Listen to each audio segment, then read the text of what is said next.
Magandang umaga po, muli pong iyong lingkod, si Chef Roy. Kumusta po kayo lahat? Shout out po sa lahat ng makakapanood ng video kong ito. Pagkapalain po tayo ng Diyos. Sa umaga pong ito, ulitin ko po yung binabasa ko po na Mateo 3:5. Kasi po maraming paliwanag po dito, maraming pong paliwanag po. Yung mga, parang bitin po kasi kung kakabayan po masyado yung video ko, baka hindi na po niyo tapusin. Si John the Baptist po, siya po ang unang inutusan po ng Diyos na magbautismo, magbinyag po. Sa New Testament po, utos ng Diyos na may bautismo na tayo.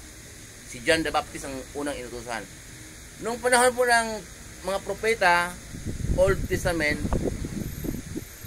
wala pong inutos ang Diyos na magbautismo. Wala pong propeta, kahit sino na inutusan ng Diyos. Wala po tayong mababasa po na may inutos ang Diyos, may inuutos ang Diyos sa mga propeta na magbautismo. Wala po.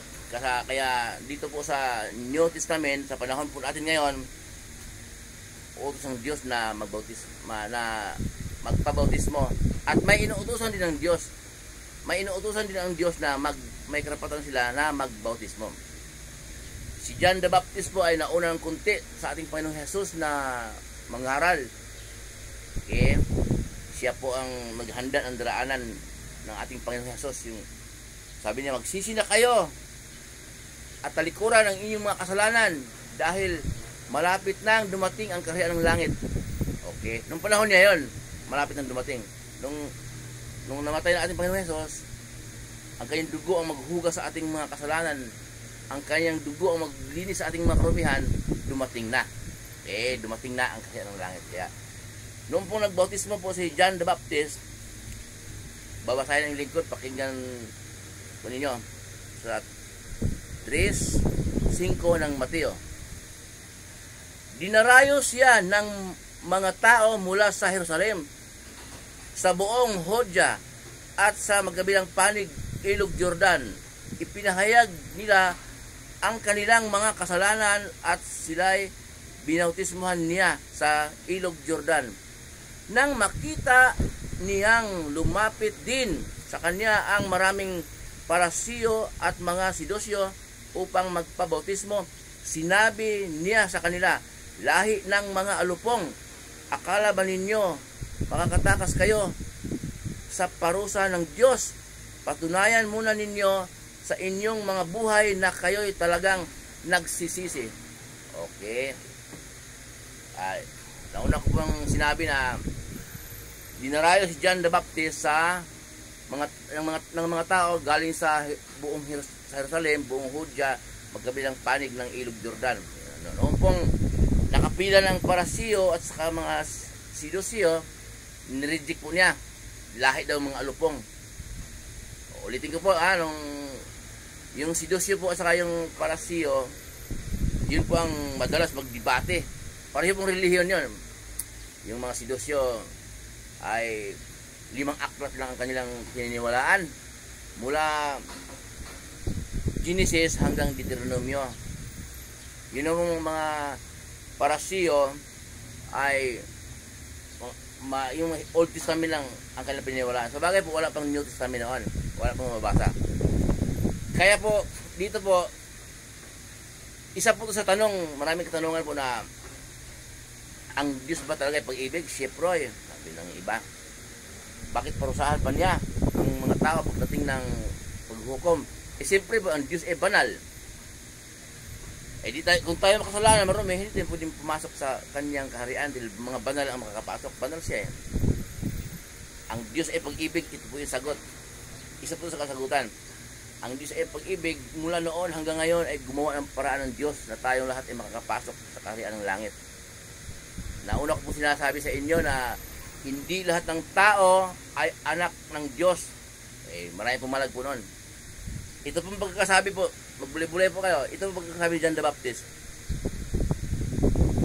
Nang makita niya lumapit din sa kanya ang maraming Parasiyo at mga Sidosyo at magkabautismo din, sinabi niya sa kanila, lahi ng mga alupong. Okay. Sinabihan niya mga Sidosyo at saka Parasiyo ni John the Baptist, lahi ng mga alupong.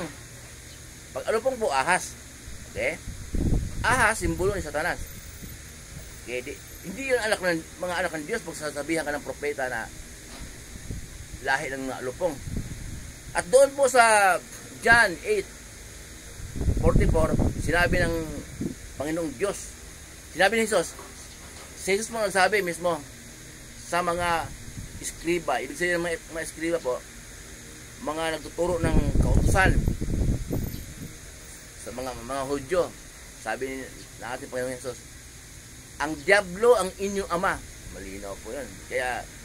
Kaya po nasabi yung lingkod na hindi para lahat ng tao ay anak ng Diyos.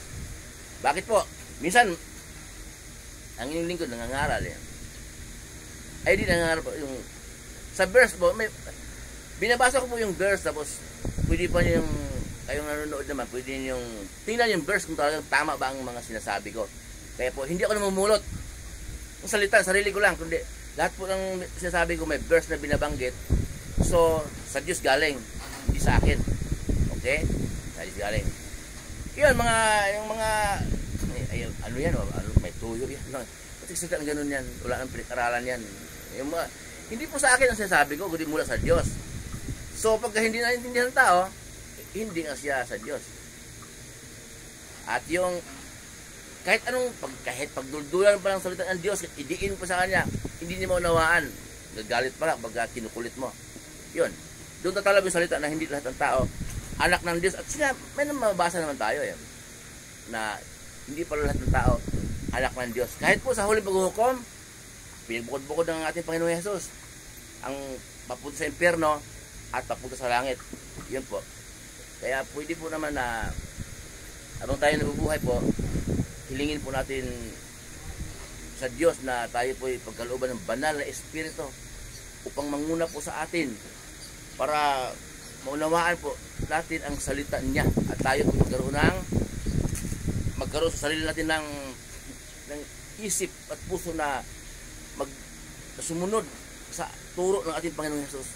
Kasi po yan ang nais ng Diyos Ama na makapangyarihan sa lahat. Mababasa po natin sa Mateo 17:5, tinig mula sa langit ay nagsasabi, ito ang minamahal kong anak na lubos kong kinalulugan. Pakinggan ninyo siya. Napakalinaw po Ang tinutukoy ng salita na sa langit, Diyos Ama, si Jesus. Pakinggan daw natin. Ano pang pagtatalunan natin? Wala na. Si Jesus pala ang pakinggan Bakit sino-sino pinakapakinggan natin? Paano pakinggan ang turo ni Jesus? Magbasa po tayo ng Bible, Mateo, hanggang bago po magpahayag aklat ni Judas, mga turo ng ating Panginoong Jesus yan. Hindi po tayo maliligaw. Muli po ang inyong lingkod, si Chef Roy. Pagpapalain tayo ng Diyos, ingatan kayo ng Diyos kahit saan kayo pupunta, sa mga trabaho pinasukan ninyo, anumang negosyo ninyo, anumang pinagkikitaan sa buhay ayon sa kalooban ng Diyos.